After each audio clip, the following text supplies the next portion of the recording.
Kama daktari wa ngozi, hebu nikueleze kuhusu msimu wa mvua. Mara tu msimu wa mvua unapoanza, hasa mwezi wa Novemba, Desemba, Januari hadi Februari, kinachotokea ni kwamba ngozi inaanza kukauka. Sasa swali ni, utashughulikiaje ngozi kavu? Kila mtu anapaswa kuwa na tabia ya kutumia losheni ya kulainisha ngozi. Kwa nini utumie losheni ya kulainisha ngozi? Losheni hizi zina ceramides ambazo zinahakikisha upotevu wa maji kupitia ngozi unadhibitiwa wakati wa msimu huu. Hivyo losheni inapaswa kupakwa mara tu baada ya kuoga, asubuhi na jioni, mara 2 kwa siku. Wakati matone ya maji bado yapo, ukishajipangusa kwa taulo, acha matone machache yabaki kwenye ngozi yako. Tumia losheni ya kulainisha ngozi ili pamoja na losheni, maji yako pia yabaki ndani ya ngozi. Lainisha ngozi yako mara kwa mara. Pamoja na kutumia losheni, tafadhali kula matunda yenye maji mengi. Kwa nini matunda yenye maji mengi?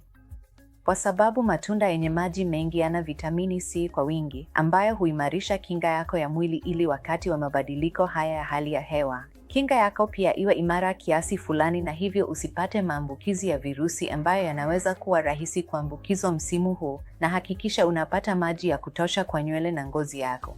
Mtu wa kawaida mwenye uzito wa kilo 50 anapaswa kunywa angalau lita 2 za maji kwa siku, na unahitaji kuhakikisha unalala kwa wakati. Hakikisha unalala kabla ya saa 4 usiku ili kuna kitu kinaitwa mzunguko wa asili wa ngozi, skin circadian rhythm, ambao hufanya kazi asubuhi na pia usiku. Hivyo kadri unavyolala usiku sana, mzunguko huu wa asili wa ngozi unavurugika, na matokeo yake ni nywele kudondoka, upele wa ngozi, na mambo yote ambayo uko kwenye hatari ya kurithi yanaweza kuanza kujitokeza sasa hivi. Kwa hiyo, kama tukibeba jeni la ngozi kavu, tuseme umekuwa hulali vizuri kwa siku chache zilizopita. Ghafla, ngozi yako inaanza kukauka bila sababu yoyote.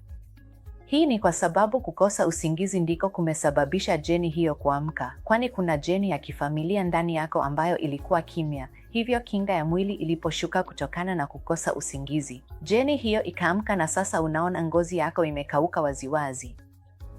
Kwa hiyo, weka kipaumbele kwenye mtindo wako wa maisha ili uwe na ngozi nzuri na nywele nzuri. Kula vyakula vyenye afya. Hakikisha unajumuisha matunda kwenye mlo wako, karanga kwenye mlo wako, na ulale kwa wakati.